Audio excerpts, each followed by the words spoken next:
My 6-year-old kid said, "Grandma said you don't love me anymore." I thought she misunderstood.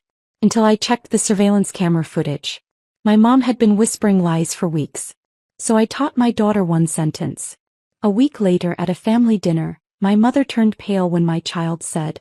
My 6-year-old daughter looked up at me from the back seat and said, "Grandma said you don't love me anymore." It was the kind of sentence that doesn't register right away. I actually laughed a little and asked what she meant, but she just went quiet, looking out the window like she wished she hadn't said anything at all. That was a Thursday. I remember because I had just picked her up from my mom's house after work. My mom had been babysitting Ava 3 days a week since I started the new job. It was a temporary setup while I got back on my feet financially. My mom even offered. Said she was happy to help. I paid her for her time, bought her groceries, even covered a few of her utility bills when she fell behind. I thought we were on good terms. So when Ava said that, I honestly thought she misheard something. Maybe my mom had said something about me being tired or busy and Ava took it the wrong way. Kids misunderstand things all the time, right? But then it happened again. The next day, Ava wouldn't hug me when I came home. She said, "You don't care if I miss you." That's what Grandma said. I asked her what she meant by that. She shrugged and walked away. That weekend she refused to sit next to me on the couch. She started asking questions that felt way too heavy for a 6-year-old. Are you going to move away? Are you going to send me to live with someone else? When I asked where she was getting these ideas, she'd just mumble something about Grandma knowing how things really are. I didn't sleep that night. I laid in bed trying to rationalize it all. My mom had always been complicated, controlling sometimes, critical of how I parented, how I dressed, how I lived. But this wasn't just control. This felt like sabotage. I needed to know for sure. So I checked the footage. We have cameras in our living room and hallway. I'd installed them a few months earlier after a break-in down the block. I never told my mom they recorded audio. The first few clips were innocent. Ava playing, my mom making snacks, reading her a story. But then I started noticing a pattern. Every time Ava was sitting still, coloring, watching TV, my mom would lean in close and whisper things. I turned up the audio. At first it was vague. Sometimes mommies get tired of being mommies. Or she has other things going on now. Then it got darker. She only says she loves you so you won't cry. And eventually one day she's going to leave you. She talks about it all the time. I watched 2 full weeks of this. Every single day. A slow, quiet campaign to convince my daughter that I didn't love her. That she couldn't trust me. That I would eventually walk out of her life. I felt sick. Like actual physical nausea. And the worst part? Ava had started to believe it. I knew confronting my mom wouldn't work. She'd deny it, twist it, play the victim. She was good at that. So I came up with something else. I sat down with Ava and taught her one sentence. Just one. I didn't explain it. I just said, "At dinner next week I want you to say this when I give you the signal." She agreed, but I could tell she didn't understand. That was fine. Because the point wasn't for her to understand. The point was to make sure everyone else did. The dinner was at my sister Jen's house. A casual family thing, nothing special. Just the usual crowd. My brother, his wife, Jen's husband, my 2 teenage nephews, and of course my mom. She walked in with that smug look she always wore when she thought she was being helpful. She brought brownies and told everyone she was exhausted from watching Ava all week. I smiled and said nothing. Ava was sitting next to me, quiet but alert, like she was waiting for her cue. I gave her a little nod and she stood up. Everyone looked at her, probably expecting her to say something cute, maybe recite a song or tell a silly joke. Instead she said the sentence. "Grandma says Mommy doesn't love me, but I don't believe her anymore." You could hear the forks hit the plates. Dead silence. My mom blinked like she'd been slapped. She laughed nervously and said Ava must have misunderstood something. But Ava wasn't finished. She added, "She said Mommy was going to leave me because I'm annoying, but Mommy told me that's a lie." My sister looked at me, then back at my mom. My brother leaned forward, frowning. I took out my phone. I had already clipped the footage. Just the important parts. 3 separate days. 3 separate moments of my mother whispering into Ava's ear. The audio was clear enough to hear everything. I played it out loud at the table. Nobody spoke. Not even my mother. The words echoed in the room. "She doesn't really love you. He's just pretending. He's tired of being your mom." And worse. My brother looked horrified. My sister was crying. I set the phone down and looked at everyone. Then I said what I'd been holding in. This is my own mother saying these things to my child. She's been babysitting for free? Well, I've been paying her.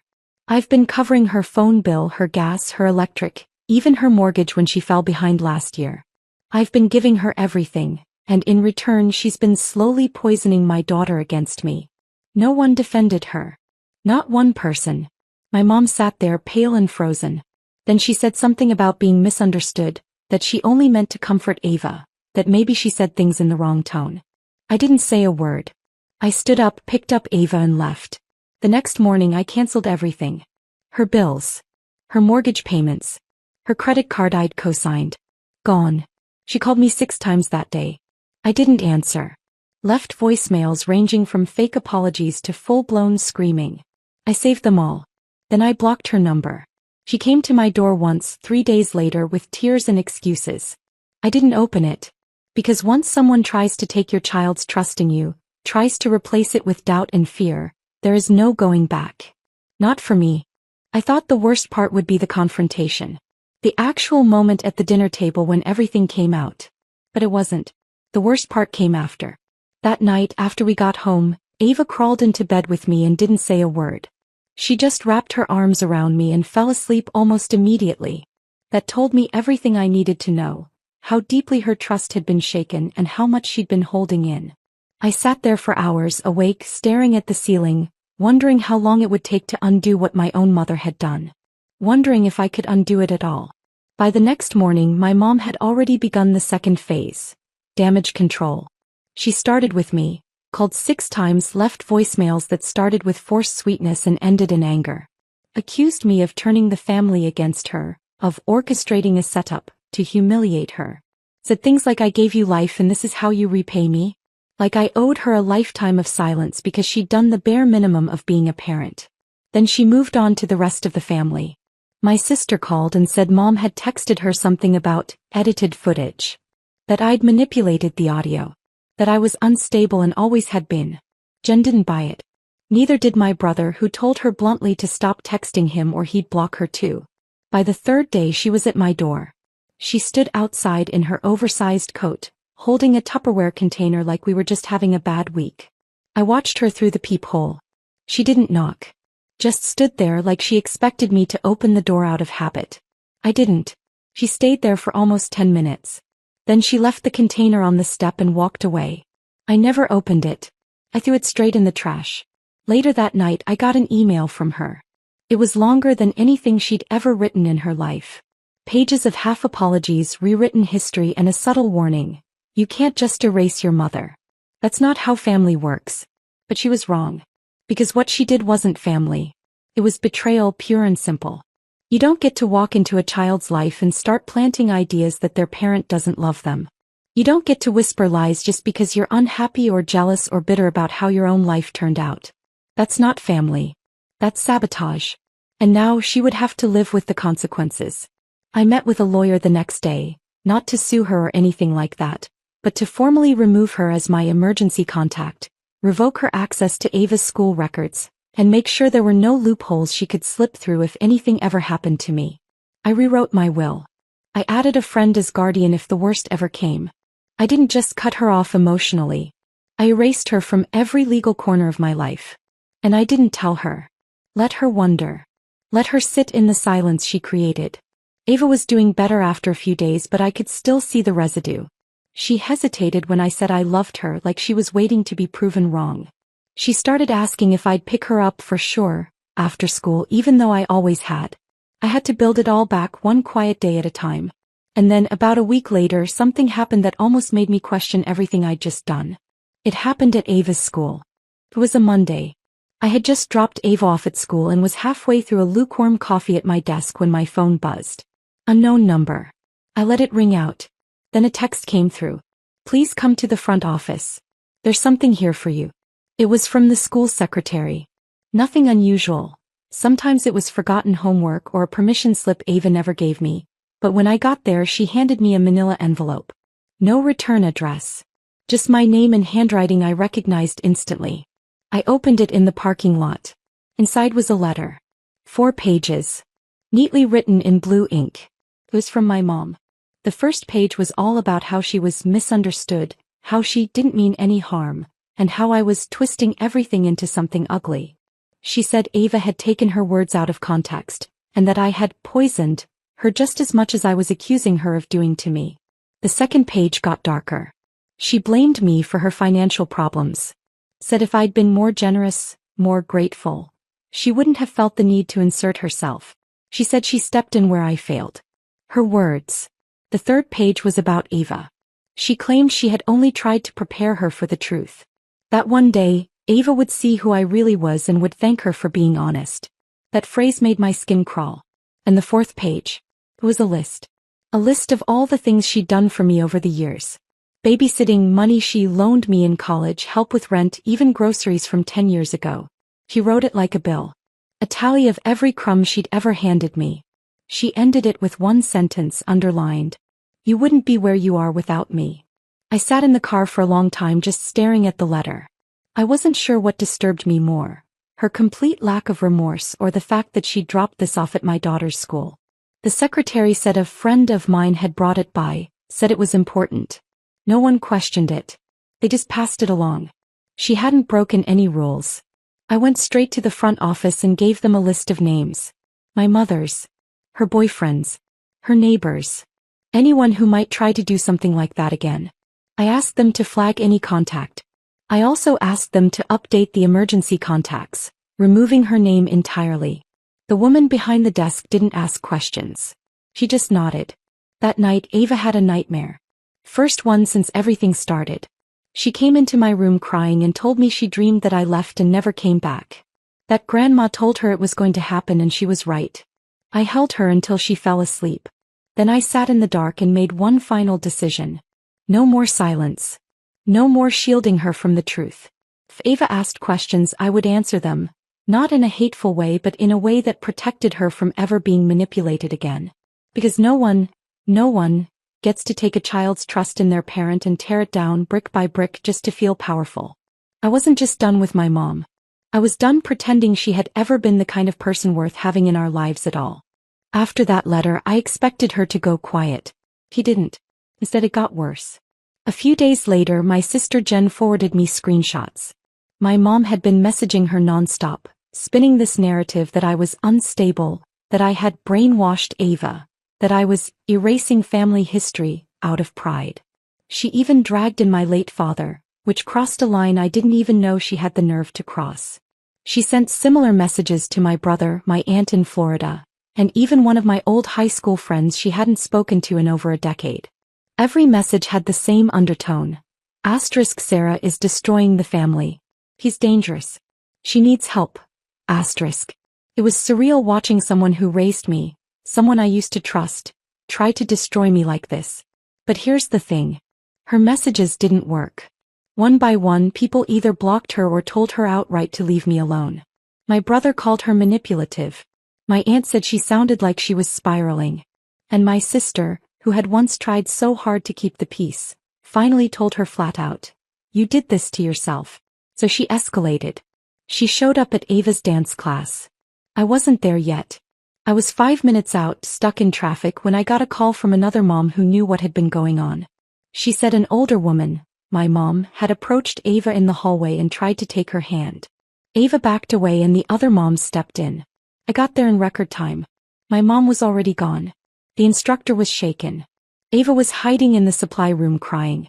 I hugged her, told her she was safe and that grandma wasn't going to come near her again. Then I filed the restraining order. It took 2 days. I submitted the footage, the letter, the texts, the messages she sent to my family. I included a written statement from the mom who saw the dance class incident. The judge didn't hesitate. She granted it on the spot. That night, I told Ava in simple words.